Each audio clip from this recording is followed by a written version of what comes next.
whether at home or at work.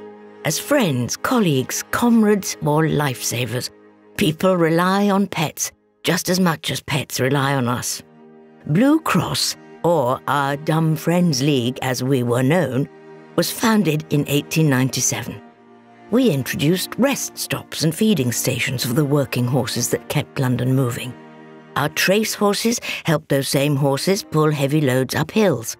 In 1906, we opened the world's first animal hospital, caring for dogs, cats, and other pets.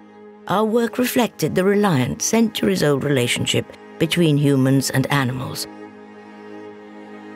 But 100 years ago, our commitment to helping animals brought us face to face with the true horror of war.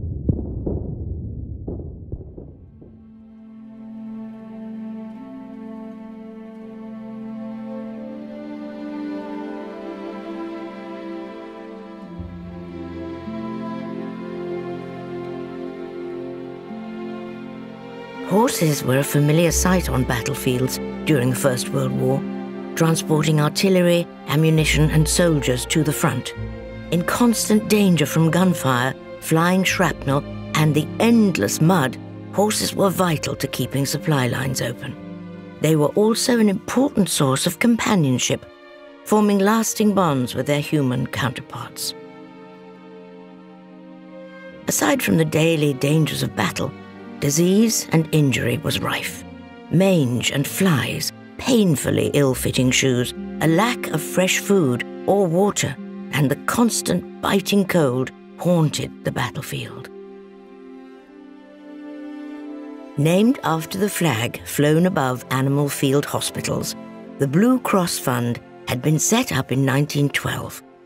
The fund gathered donations to help injured horses during the Balkan War. With the outbreak of the First World War, we faced a far larger challenge. 140,000 horses were sent to France in the 1st Expeditionary Force alone. Over the coming years, 6 million horses would serve across the conflict. More used to pulling ploughs or carts, they were thrust into gunfire, acrid smoke, and bloodshed. To help these faithful comrades, we set up horse hospitals at the front in Belgium and France. Our veterinary surgeons worked in primitive conditions, suturing wounds, administering medicines, and relieving painful injuries. We also sent essential medical supplies directly to regiments, so grateful soldiers could relieve the suffering of their horses when no hospital was close. I beg to acknowledge the receipt of horse salts and dressing, which arrived safe and intact. The commanding officer is very grateful for them, and I might say they were received by our farrier as if it were a great gift for himself. Over the course of the war, Blue Cross saved thousands of horses from a long, painful death.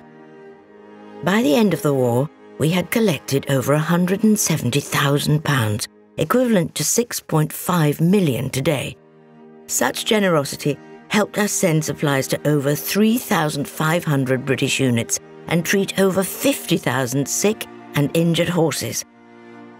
This work didn't just save the lives of thousands of horses, it saved the lives of countless men who relied on them every day. When the war was over, there was still much to be done. Many soldiers had befriended dogs that had worked as sentries and messengers. Unwilling to leave their new best friends behind, Blue Cross stepped in. We quarantined hundreds of dogs, eventually reuniting them with their new owners back in Britain. I approached the hamper containing Basil without speaking, and in a few seconds he had scented me. I just managed to open one corner and Basil scrambled out and jumped onto my shoulder, barking and licking my hands and face. I shall never forget Basil's greeting. Old times, places and adventures came flooding back to me as I watched Basil. Through the help of the Blue Cross Fund, I have had restored to me a faithful companion. Over the years, the role of animals has changed, but the bonds formed are no less strong. With advances in technology, when the Second World War broke out, there were far fewer horses called upon. Our work now focused on caring for pets that were injured during the Blitz, often buried or trapped in the shattered ruins of houses. We also looked after the pets of servicemen while they were at the front, and those of refugees fleeing war. These pets were often their only reminders of home. The Blue Cross Medal was introduced during the First World War to celebrate selfless, life-saving acts. The first medal was awarded to Lieutenant Colonel Methuen. In the heat of battle, he rescued horses that were under fire. There were more deeds worthy of the medal during the Second World War, although now it recognized life-saving animals. Lecloche jumped overboard and rescued his drowning owner, a French Marine, when his ship was torpedoed, while Jim was the hero of a house fire, waking his family so they could escape.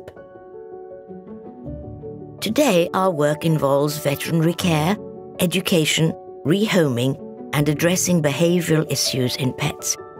But the positive benefits of relationships with pets remains the same.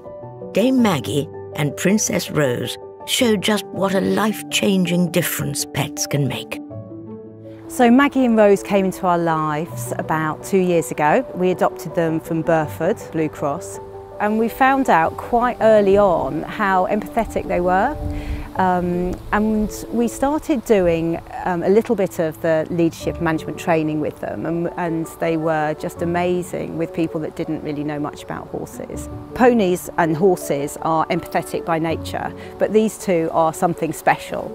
Noah is a little boy, he's 5 years old. He is quite autistic and he has some sensory issues as well. So his mum approached us probably about 18 months ago. He started coming here, and during that time he's learnt how to lead them, to groom them, to paint their feet, and he just loves it. Even today his mother was saying that Noah actually sleeps better when he's been here. So he actually sleeps through the nights once he's been here, which he hasn't done. He finds that he can control his emotion. They really are special, or we think so anyway. 100 years after the guns fell silent in the First World War, we still rely on pets for support, companionship, and joy. We must remember the sacrifice of every animal that didn't return from the front by striving to create a better future for all pets, whether in times of great upheaval or periods of peace. For more than 120 years, Blue Cross have helped sick, injured, and homeless pets enjoy a better life. Pets have always been there for us, and that's why we will always be there for them.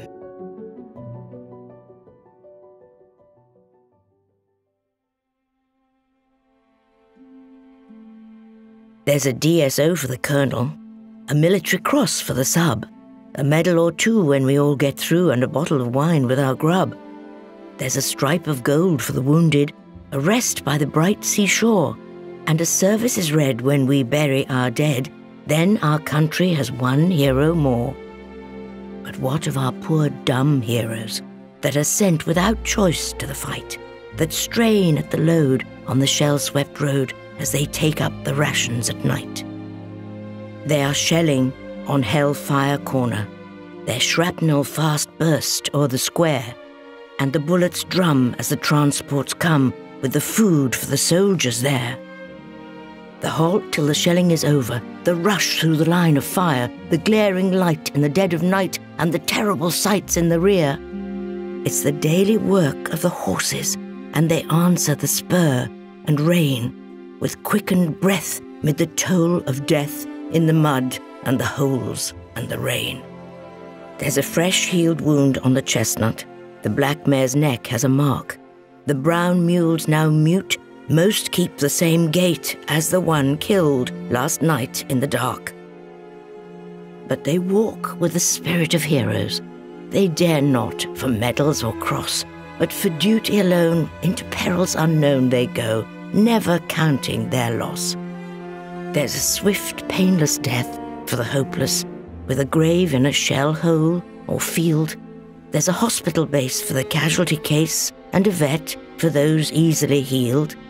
But there's never a shadow of glory, a cheer, or a speech in their praise, as patient, and true they carry us through with the limbers on shot-riven ways.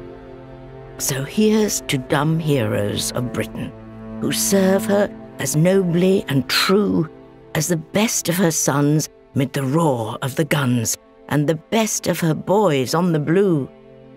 They are shell-shocked, they're bruised and they're broken. They are wounded and torn as they fall, but they're true and they're brave to the very grave, and they're heroes, one and all.